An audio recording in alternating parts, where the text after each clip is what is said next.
In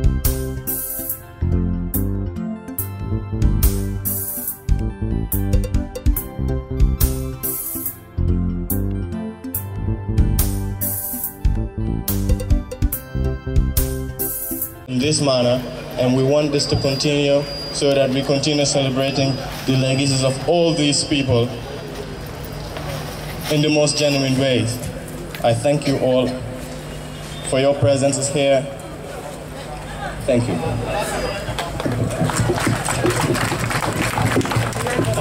Thank you so much, Mohamed Sande.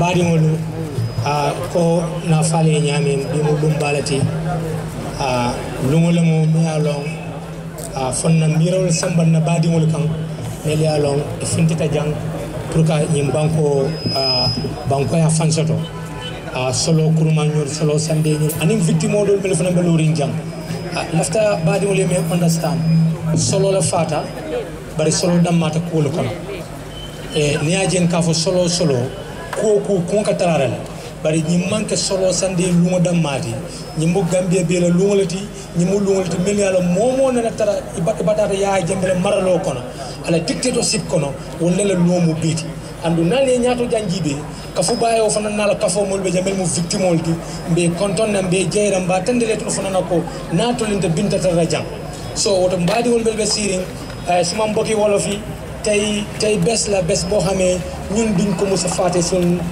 tarik Gambia tay moy bes bo xamé solo ak xaritam yi ak ñoo xamé den taxaw pour gis démocratie mu dox Gambia fi jénon gaay télen door len tej len solo fofu la dé dafa am ñoo xamé comme Fatmata Jawara ñu ngi dunda deewuñ ba soné nañ so ñom tamit ñu ngi fatal ni bes bi moy victims yi nekut solo rek nekut ñu gañu nekut ñu amé ñun yeb Gambien la whether you know it or not we all suffered in the struggle so today is a day that we have to remember each and everybody who suffered whether mentally physically psychologically and all the calicals we have to acknowledge them. Thank you. We may now call Kafu Bayo, the leader of the victim, to come and make a statement. Kafu, you welcome. Bismillah. Nani Jamal. Okay, I'm going to do. Bon, assalamu alaikum Gambianol. Mbal be konton na altonal konton la. Mbenna president ba konton na mimu Adama Baroti. Mbenna victimol panam be konton na itoni konton la. Okay, mbenna landa farsa ba mimu landa farsa bati landa farso ni yaje balaro fola farsa mimbale mawoli. Wolum na parti olum na parti nyaton ko mimu Alhaji Hussein mimu kunda daboti. Mba konton na bere bete ko. Mbe itandira Gambiano la ko kumosiata alinga nyo bunya ni bunya banta dorong ate bete ala alinga nyo bunya. Okay, sa imbe mi fola mole dol victimol al salon ko li ya de Gambia bi mo min diate ba fola ala ni victimol 14 April 16 April May 9 dole Gambia body din ko kono kunun Gambia mo buka diamu ni be diamu hani ila musobe diwana bunko ne mo je ma million dorong isa je de parce fo mo falal be kono fonti ma long boto fi woni aje soute ki do ke fara jumal le obo 14 April 16 April May 9 ani na nyatu ka kendo mimu ala Hussein Daboti bon mbe mi fola le ali nganyo bunya parce man ni ko le kuma kin lefo e ko ni man je ko saroto e jo min tar saroto o de nyanta otula jele oto nyanta victime bunya la le ala ni victime wala na bi mo min diate mo bebe fola Gambia ko min diate me ba fola pente fola di alen tol victime wol benna ko mo dan zatmalo di am lal be siare wa salam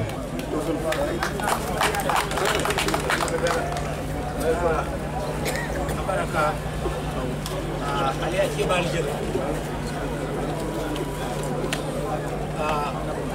kibal les stroke bloqué fo Gambia fansoto do nalon sa fondin jawbe be lori jam bi ne janjibe fondin jawol siata o do fondin jawlu alla luwo fele kibal won ngenta men kele yakel no bodo je mbe patiola assistant administrative secretary Alaji S Dabo commandila ay commandim fay mol kam biñol lot Alaji S Dabo you welcome.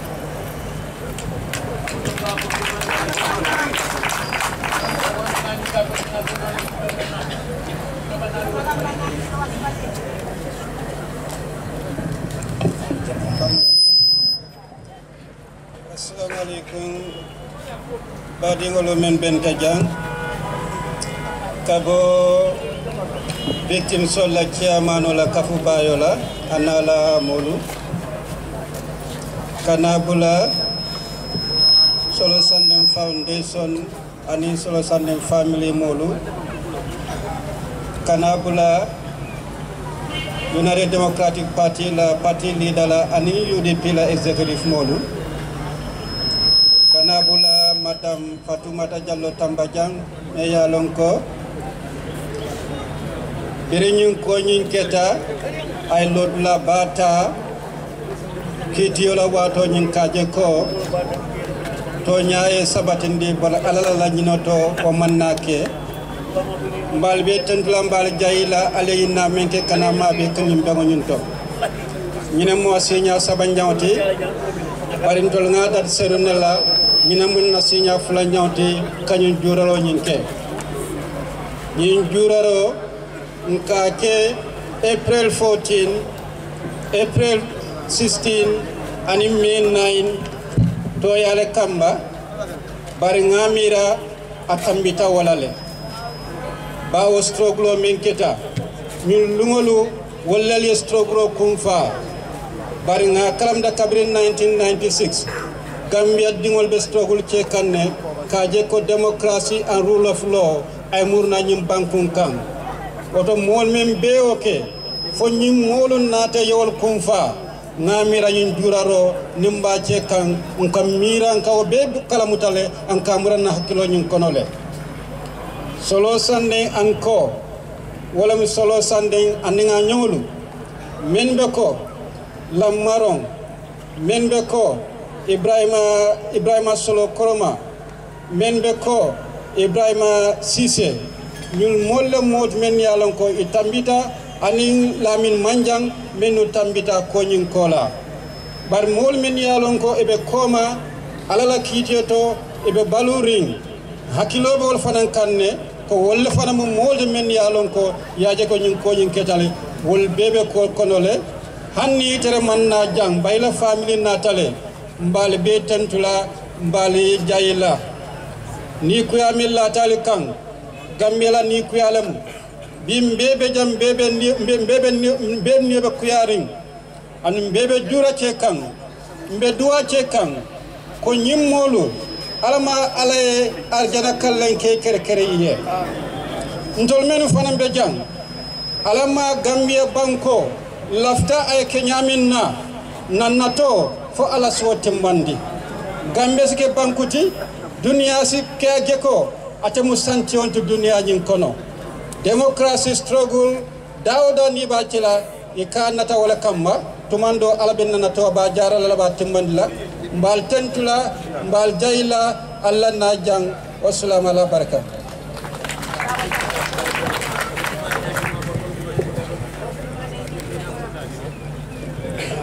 Thank you very much Alaji S Dabo Abaraka. Ladies and gentlemen, in our midst on the high table, we have a friend, is a person who is a global citizen of the world, in the name of Reed Brody. Reed Brody is a human rights activist, and he's called Human Rights Watch. Another name for him is called Dictator Hunter. Can you stand up, please?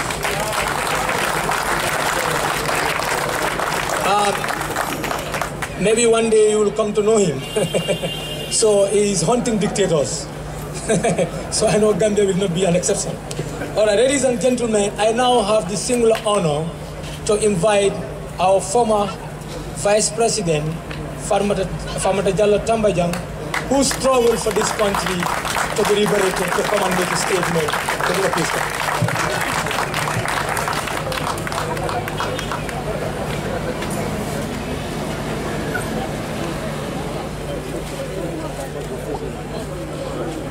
Assalamu alaikum. Assalamu alaikum wa rahmatullahi wa ta'ala barakatuh. Mbalbe kontonna mbe UDP la Secretary General Party Leader His Excellency Ousainou Darboe kontonna. Mbala executive hall be kontonna, be funding girl kontonna. The victims of April 14, 16, and in May 9th, be kontonna. Be party dingol fanan kontonna. Be Gambia dingol be mi yalon ko ye nyotu nyimbanko kan ni sanji mo nin fulo be kontonna. Be duale fa ala siso jannatul firdaus la. Niaje bin lota nyim flago le.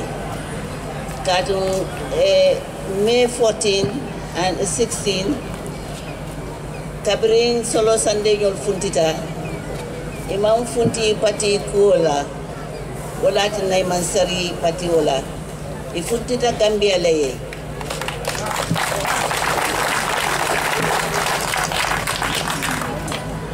mol mi yalon ko hakilo soto bi janyanta falale katu afata bankole afata demokrasi le andun laftawo demokrasi le londi lanu Gambia banko kan andun hanimbi demokrasi bu kulati min yalon ko amanke fenti min yalo abe lorinne demokrasi ka tamale fo jannin demokrasi be tamala nyama Gambia dingol be ye fanje demokrasi kono be yela nyanto fananje demokrasi kono nte Fatoumata Jallow Tambajang belle lolale ye niyo di min nan fanam ben niyo di la walale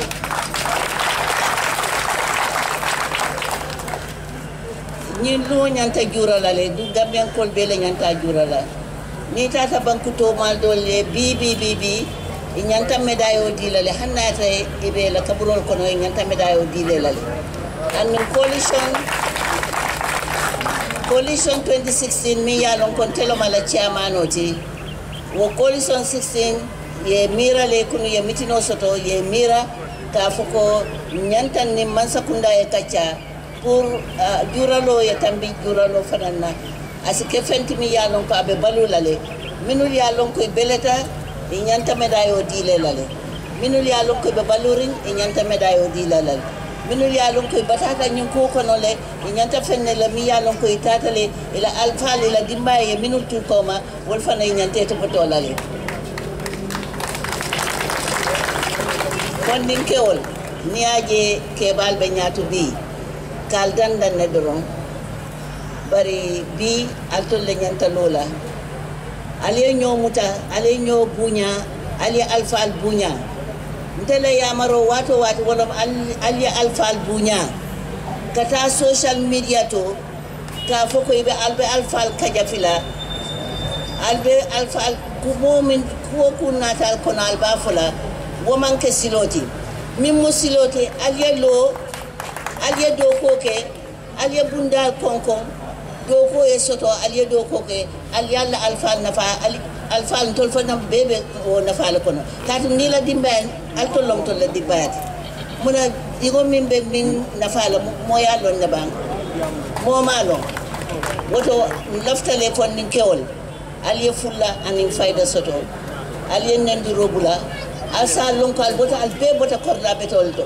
mbe malla alfalleti ni ko soto be min fola inyanta amira lale ko mi yalo ka be banku sambala nyatol bon abe fondin ko sambala nyatol ba abe musol sambala nyatol le ban alfal be min moyla ye wuli ye tewol siti ya nyini ya yalla bare nal yo nandiro ke na metal be fola alfal lale dun nal fota alfal al fota banko lalde woto mbeddu wala le si mayani jata kende na kumo alkana moy musola nimbota jandoro aleta social media alsafu Fatoumata Tambajang bari tamal naleti minol kan nen social media ko nan manke nim mankal nati mal bikileti o almama al fañol ten nenna al bañol ten nenna al koto mañol ten nenna katu mal be binkileti mal la al faleti wala tu nambu kala nendi rota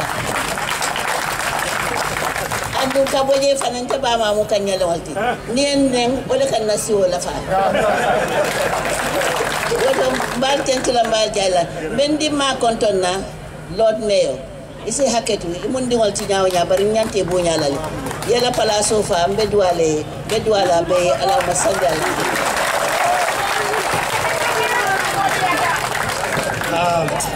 ladies and gentlemen, I think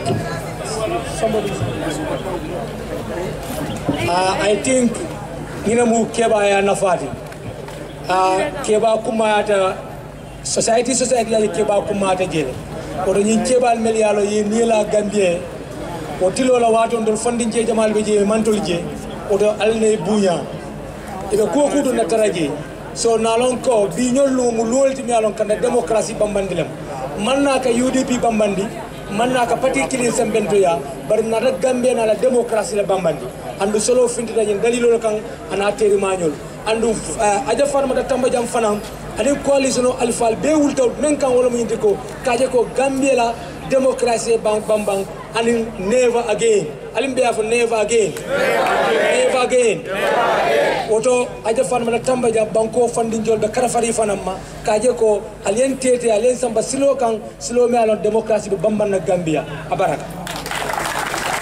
Nobody, ladies and gentlemen, ben deputy party leader ajam seka mba fanan kuman la fanan sidia musruwa kan wala pour mbadin surwa kan moy la fanan sa moy biñol lungo munama ala lo kanoti janni o jannamina aje yamun daw fanan be janne aje yamun daw manke moti mi alo men dukunda Gambia la struggle to afanan be janne ane nogo njay fanan be janne mi alo victim lamu up to now she is struggling, to get better treatment.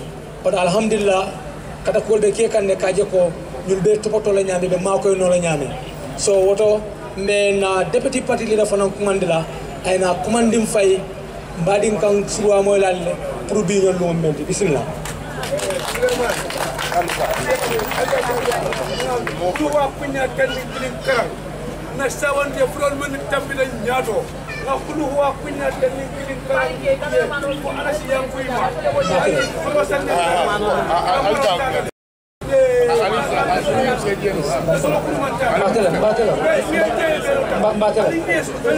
Nafida wakala nim nafida wakala inshallah aja you welcome.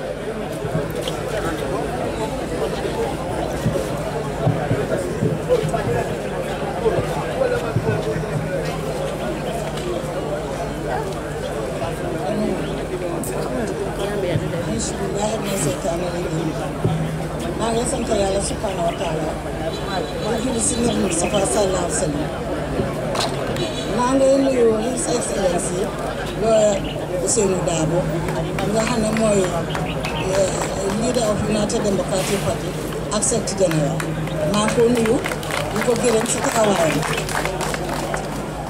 maa ngi nuyu Adja Ndaw Yaabo nga xam ne mooy vice national president of United Democratic Party maa ngi nuyu executive members si fi nekk yëpp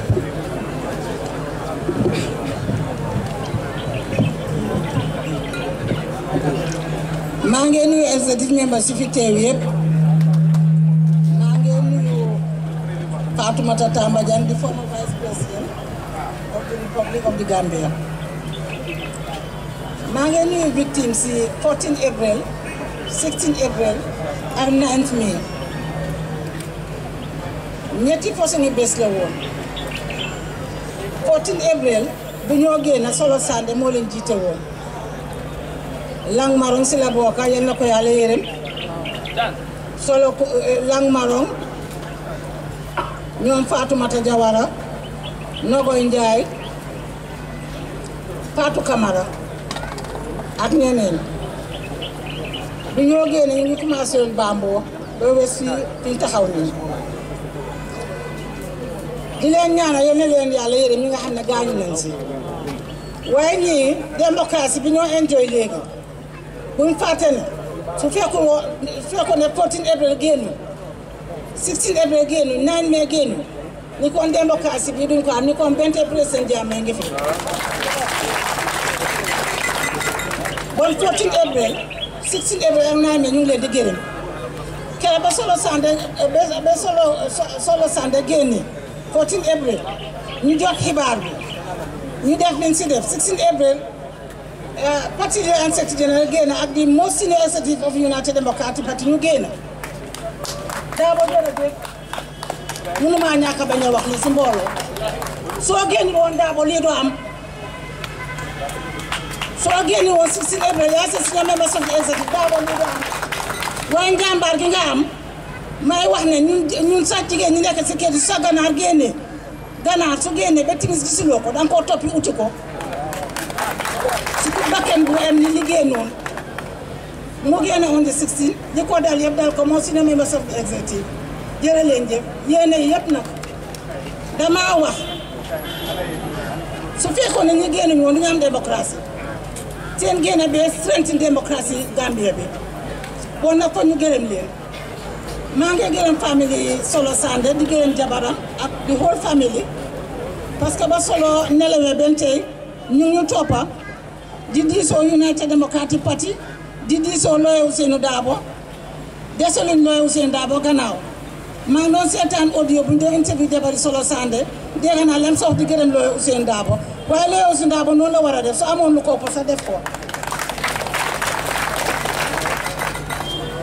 yooyu ku baax nga parce que nit defal na la teraanga te waxuloo ko léegi mooy jamono ji nit su defee teraanga doo ko wax dangaa ne yow yaa ko def waaye comme que yow sa famille bi génn nañ nga génn di gërëm UDP di gërëm Lawyer Ousainou Darboe jërëjëf di Solo Sandeh famille mais di leen yëgal ne jigéen ñi victime si nekkoon ñu ngi fi benn tey am nañu war a faju ji amul ndimbal victime si amul ndimbal dañ soxla ndimbal pour ñu génn faju ji wax naa sànq ne démocratie bi ñoo enjoy victime si la suñ génn woon lii du am comme que dañ génn ba démocratie am ñu am di ñu Gambie di ko xajaanee bon buñ fàtte victime si nañ leen faj te ñi leen war a faj mooy government bi maa ngi xëcc tàllal suma loxo di leen ñaan ngeen gestu victime si ngeen oo leen wax ak ñoom seet la ne seen texe seen yaram ñu faj leen ñu ngi dee benn bu yàggu ne am na victime bu dee kii ak te suñ dee dañoo wàññeeku dee baaxul comme que ñoom ñoo génn bi lii yëpp am buñ leen fàtte maa ngi ñaan government Adama Barrow na oo victime si waxtaan ak ñoom ama ñoom dialogue su amee ñoom dialogue seet fan la seen constitution nekk ci seen yaram ñu faj leen fii mbaa ñu faj leen bitim réew loolu leen soxla maa ngi wax government Adama Barrow ne su victime si génn woon li ñu am ne tey duñ ko am bon buñ ko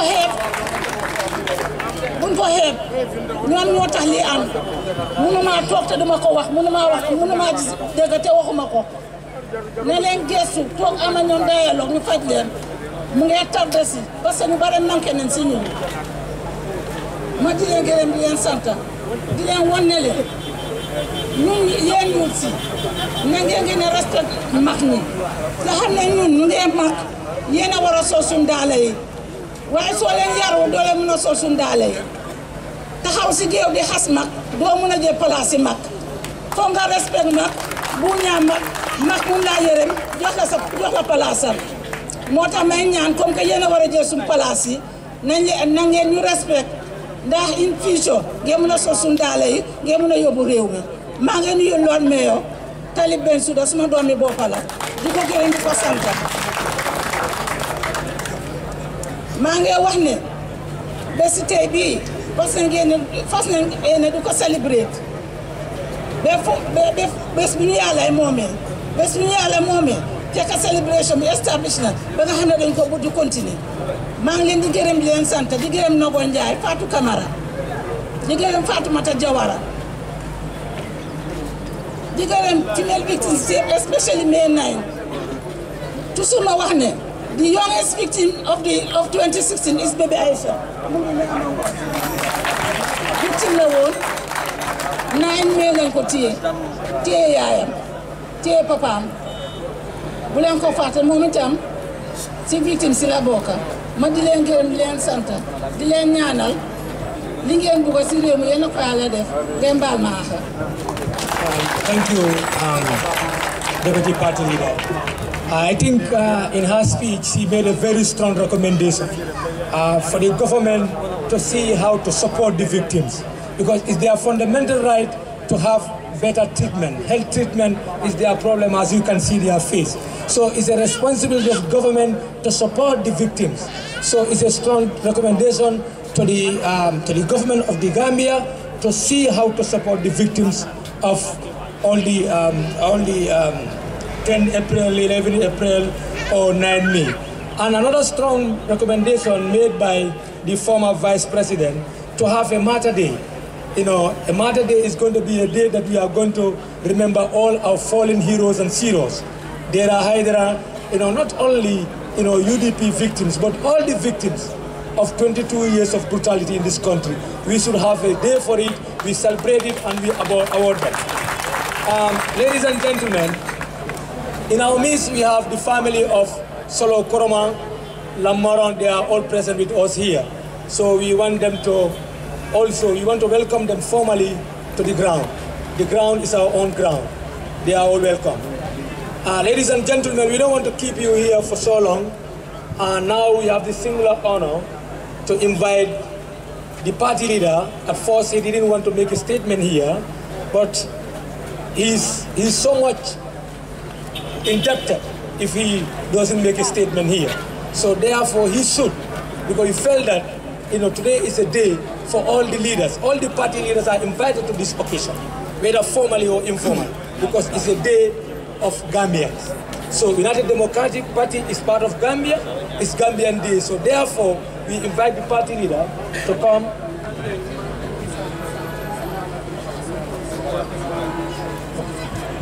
Yes, so Musa Sonko also is with us here, representing NRP, National Reconciliation Party. So, Honorable Mr. Lawyer Useni Dabo, you are welcome on stage.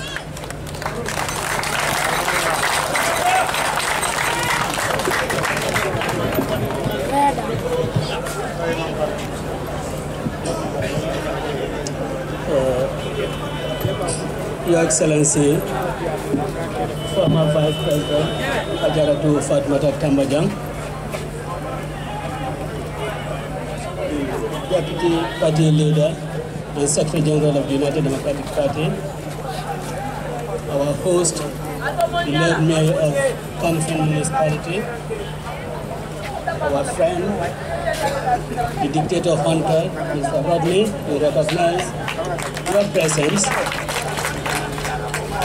And indeed, we are gratified that we are here to celebrate and commemorate this very important event.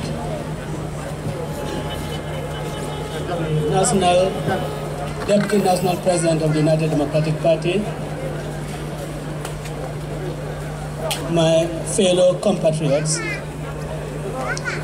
today we started our march from Tipagaras to this site. We did so because on Thursday, 14th April 2016,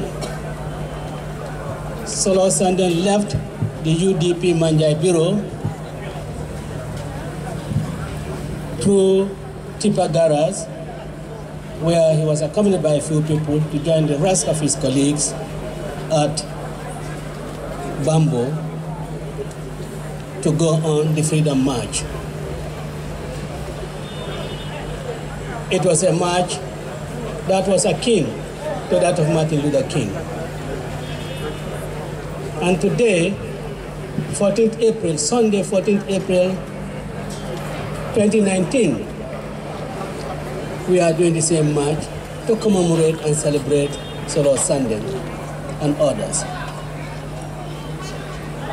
And it's significant that 14th April 2019 happens to be Palm Sunday. Palm Sunday was the day that the Messiah, Jesus Christ, went on the Great March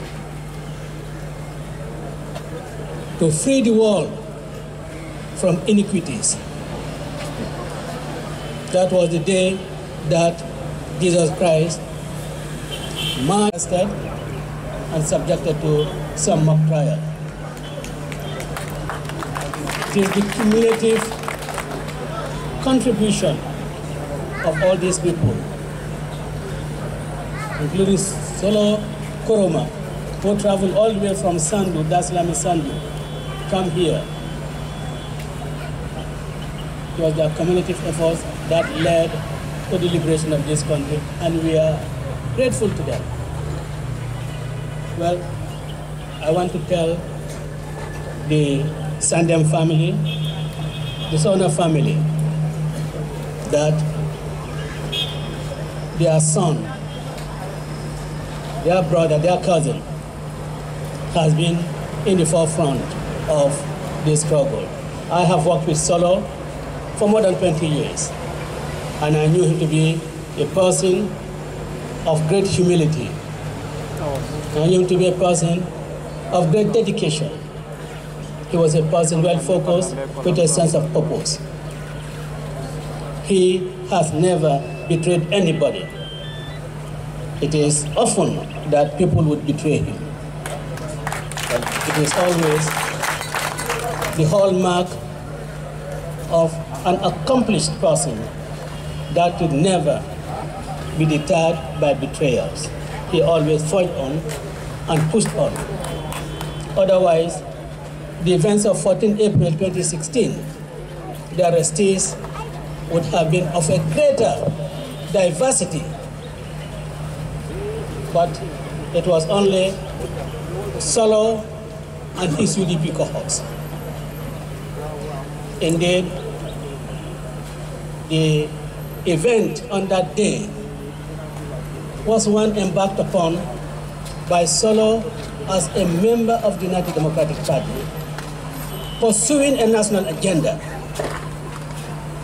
And that national agenda having been pursued by him and the rest of his colleagues, leading to our liberation. I think that every Gambian should do it his own business to join that group in order to celebrate this day, in order to commemorate this day. But we cannot really sit back and hoping that people will come and celebrate Solo's victory or Solo's accomplishment together with his colleagues. We have to be in the forefront, and we will continue to be in the forefront of doing that. And we hope that in future, Gambians of all walks of life, Gambians of all religious faith, Gambians of all political persuasion will join us to celebrate this day so that it becomes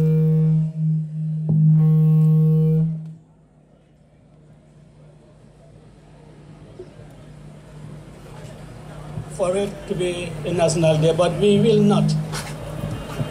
The expectation that people will treat us as a national matter, and then we fall back, and then we see it the day to pass away unnoticed, uncelebrated. The United Democratic Party will be doing a great deal of disservice to Solo Sandem and the several other people who were in this struggle, the several other people who were subjected to torture. You saw Mudungam when he was being interviewed, when he's being interrogated, he was licking blood oozing from his body. You all saw it on television. Those sacrifices that they've done was for the nation, not for UDP. And we would expect that everyone would join in the celebration, just as Martin Luther King, although he was allegedly pursuing the cause for the black people of America, it was not for the black people of America, it was pursuit of justice. So was UDP doing.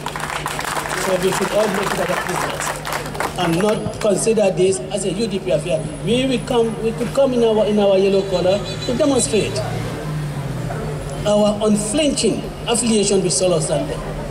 That is what it's all about. Today, the youth leader has stated, and this has been my vision and my ambition, that we will have, or we should have, a National Matters Day. We must celebrate the sacrifices of Deda Hydra. We must celebrate the sacrifices of Kaniba Kanyi. We must remember Mr. Job and Mr. Cisse, the Gambian Americans who disappeared from the surface of the earth when they came here on holidays. We must celebrate the sacrifices of several other people, including my own nephew, and I say my own nephew because he is very close, very friendly to my son, Ibrahima Janko Cisse. We must celebrate that sacrifices and have to assign a date to that. But we will also continue to celebrate 14th May, 14th April rather, as the day that the great march to freedom, to the liberation of the Gambia, it was on this day that it was held. This evening, we will be having a lecture, and the theme of the lecture is upholding upholding the gains of democracy.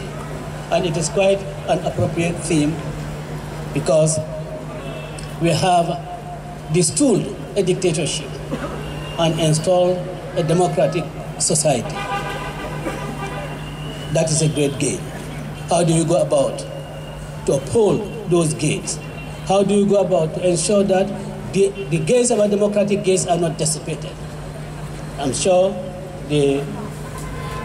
probably the speakers on today's event will give us the path that we should trod in order to ensure that those who sacrificed, those who were brutalized, those sons of ours who on the 10th and 11th of April, at their flowering age, when their lives were suddenly brought to a halt. Some of them are still in wheelchairs, unable to pursue the careers that they want to do. So we must make sure that those people, their sufferings, the young ones who died at an early age, their death would not be in vain. And it is what will be told this evening that will give every Gambian an idea of what we should do. That is to say, I hope that we will be able to follow on their advice. Let me end by thanking all of you and to acknowledge with pride and immense happiness the presence of Aja Fatmata Tambajang. Says she's the daughter of a Kanyalen. But I tell you one thing, for more than 40 years, for more than 45 years or so, I have never seen her act like a daughter of a Kanyalen. That surprises me. Always behave like daughters of a Kanyalen. Maybe before it's just that we have the choice service here, but otherwise we would have got GD Dung here and see what we can do here. But I thank you all for your presence, and that let us continue to pray for our brothers who have gone beyond this jurisdiction, who have translated into eternity. Let us continue to pray for them. And let their death be a lesson to us. And let their death be our agenda. That we must know why they died. And we should not in any way make their death to be futile. I see Usainu here. I see Elman and all of them. We must make sure that they were orphaned at a very early age. Why? And we should continue to search for that answer And if we do so, we will definitely ensure that we'll keep the agenda of these people alive. I thank you all. Abaraka bake patilida albe patilida la kumomwele kumala sitia kama ay mobe tentu melbe maberi njang atandi ko solona kafunyo molle timele ale kata ko ke bankoy e kata ko ke patiye so an victimol melbe jang kabo baby ay sala foka futa kafu bayoma ay mobe tentu ay jey anin solola family the foundation ka tandila ko mollel mudi mel yalong e man fisri walla e man tuji andum yalon ne solo fata dalilo men kan andu be tenten na wala nobody jay content do di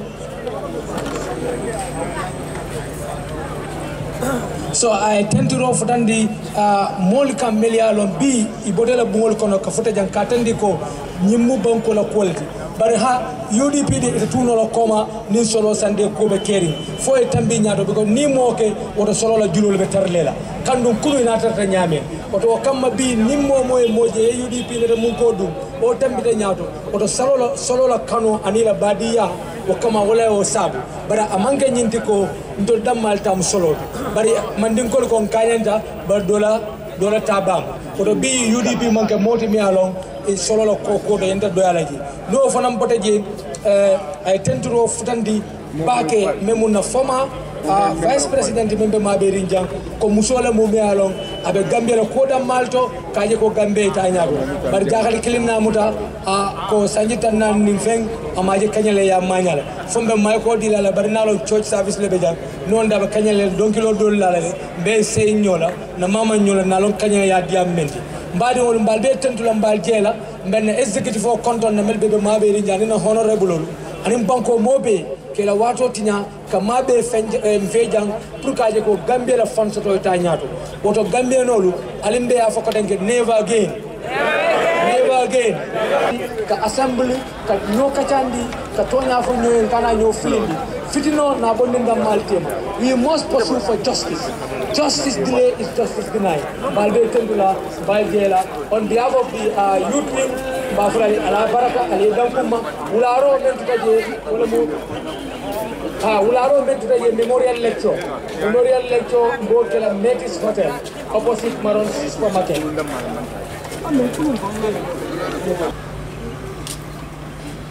Amin. Alma alayhim fakir. So nobody can basically Janinka Janjan and the national anthem la Bankola Kamforaya Julo.